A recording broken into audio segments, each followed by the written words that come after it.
diena, labai gražus oras. Prieš paskutinis jojimas, nebuvo sunku. Nu, pasikeitė pats tas landšaftas.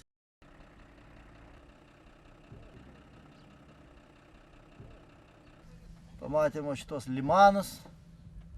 Jau jie tokie silpnesni buvo, mažiau, o dabar jau daug vandens jau yra. Jau prieigos Juodosios jūros. Šiandien naršius lydėjo. Visą kelią lydėjo, nes mašinų daug nebuvo, jie nuo šalies keliais. Nebuvo tokio pavojaus, kad jį sumindys. Normaliai bėga visą kelią. Kaip matot, jisai labai žvalus ir nori valgyti. Kaip ir aš. Nuotaika tokia jau, kaip pasakyti, kaip rusai sako, čemodaninė настроение, jau matosi viskas keisis, jau taip nebus, kaip visą laiką buvo, rytoj jau bus dideli pokyčiai. Virsim bulvės, dar yra iš Lietuvos gabaliukas lašinių, su virtom bulvėm sulupinam, labai bus smagu suvalgyti, nes artėja paskutinė vakarienė.